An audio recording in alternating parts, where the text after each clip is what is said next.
Hello again, my name is Domnic Mr Peter, a lecturer in LSBF Singapore, that's London School of Business and Finance.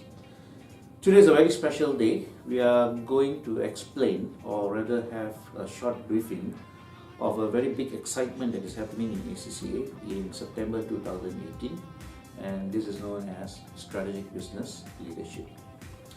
There's a lot of excitement when it comes to SBL. Many students are eagerly awaiting for this paper, I would say, but there's also a lot of confusion amidst the introduction of this new paper. But to us at LSBF, we see this particular module known as Strategic Business Leadership, or known as SBL, as the latest innovation from ACCA. When we look at the syllabus, we can only express it as a truly excellent module that takes learning and teaching to a new height of nirvana and satisfaction. It is unlike all other papers that we have seen in the past, especially when we compare it to papers like P1 and P3, which was more of a rote learning concept, where we learn certain things, we will look at questions, then we try to answer them.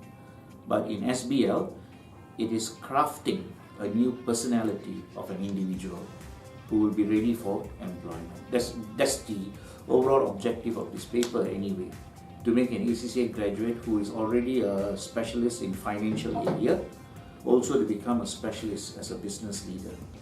We have to accept the fact, when you look at the industry, there are many CEOs whose background has always been accounting, not to mention ACCA. Alright? So of course, with an accounting background, you can also become a business leader. But when you become a business leader, what you know in accounting and finance alone is not enough. You need to equip yourself with other skills. And I believe, after the consultation with many employers and many stakeholders in the business environment, ACCA has adopted this particular approach to introduce this paper called Strategic Business Leadership. Alright? Like I said, it's going to craft you. When I say the word craft, what I mean is it's going to develop, it's going to take you and extract you to a form where you're employment ready. The syllabus, when you go through it thoroughly, it will demonstrate to your employer your capability to be an effective leader in your role with excellent professional skills. And with these professional skills and your knowledge and your skills, you can take on many roles in a company, not to mention a leader's role, but also in terms of advisory and consultancy. When you look at the syllabus again, like I said, it's an exciting development. Alright, I can't contain my excitement when it comes to talking about this paper. But in this short video, all I can tell you about this paper right now is it's so well structured. It includes current developments that are essential for effective leadership, and it also takes into account the changes in the accounting industry and how the business is being structured. To sum of our excitement, we find all the buzzwords in the syllabus. The main thing that we are looking at here is things like data analytics. It's not the main thing, but it's just a focus of the paper on data analytics, alright, big data, or even to talk about things like fintech, alright, how this has come around. I think this will expose us to a lot of developments that are going on today, like the Bitcoin, the blockchain technology. Not that all these things will be tested, but rather you will be encountering all these issues when you're talking about this particular paper. Of course, not to forget the pillars of the paper, such as professional skills, governance, business strategy, risk management, which are all part and parcel of running a business. No business managers can tell us today that risk management is not part of their business. Nobody can tell us today that they don't worry about governance. Nobody can tell us today that leadership is not important. And we also need to address the point that being a manager is different from being a leader. Right? What makes the difference between a manager and a leader? These are the things that will be explored in this paper. And in LSBF Singapore, we cannot wait to embark on this module. We have lots of excitement on SBL in LSBF. First of all, this paper will be taught by me and Mr. Daniel. As you will know, is also very popular in this particular area. He has got years of experience behind him in lots of major fields such as auditing, finance and things like that. To us, we see this particular module SBL is not just something that we have to make you pass. It's not an issue of passing this paper, but we also look at this paper as a personal development module. When I say we look at it as a personal development module, we are taking a different approach to this. We are not keen, or we are not just focusing on you getting 50 marks to pass this particular paper. But we are looking at how we can take this SBL and make it part of your development plan.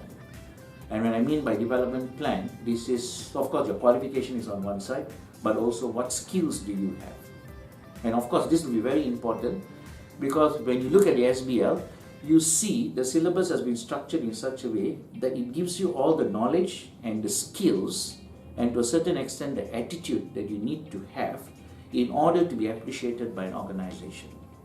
And when you have all these things that I mentioned, the skill, the knowledge, the attitude and the approach, together with the professional skills, these are expected by the company, this will be valued by the company, and obviously they will reward you for this.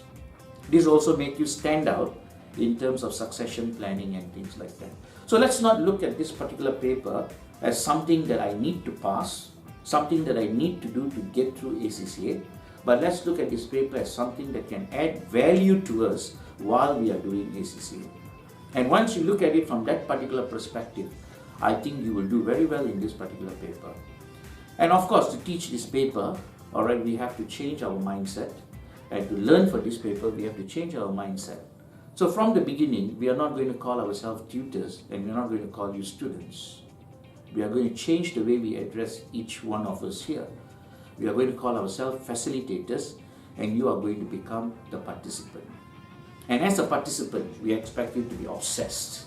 We expect you to be friendly. We expect you to approach. We expect a lot of interaction between us and you. And that is what is going to make SBL very different from all the other papers that we have in ACCA. At least in my perspective, I would say that. Alright, it's going to be a very different experience from doing P1 and P3.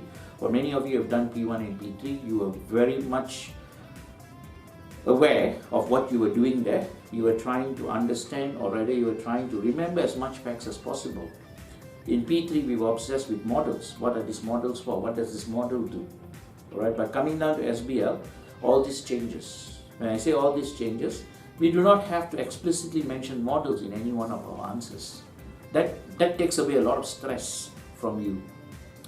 Because when you work in a real life, when you're talking to your manager about the changes in the dynamics of competition, you're not going to talk to him and say, by using 5 forces. We don't do that. We will just say that the environment is very competitive. There are many new companies that are coming into the industry. Buyers have got a lot of choices nowadays, right? And suppliers are becoming more stronger. And of course, if buyers does not like a particular program or a particular product, there are lots of other products that they can buy. Now, when you follow me on these particular words or sentences that I've just said, we have actually included 5 forces there. We have talked about the entrant barriers, we have talked about the bargaining power of buyers, the bargaining power of suppliers, and of course, we have also talked about the threats of substitute. Of course, in a P3, our approach will be very logical, alright, very systematic. We will try to make it as rigid as possible to tell the examiner, look, this is talking about this particular force. But when I'm presenting a paper to my manager, I don't have to be so explicit. But nevertheless, the knowledge of the model has helped me do this particular summary. Right? So this is what we are looking at this point of time over here. Right? Other things that we are looking at is, alright, we are looking at new things coming around us. We are looking at how to harness the benefits of technology. Alright, we are going to use a lot of Facebooking in our methods. We are going to use a lot of maybe WeChat. We are going to use lots of WhatsApps. Alright, we are going to create groups. Alright, so it's going to be a different dynamics that we are looking at between you and us. Right? Of course, as a closing point, I would like to highlight, for many years that LSBF has been around, we have been writing success chapters in every student.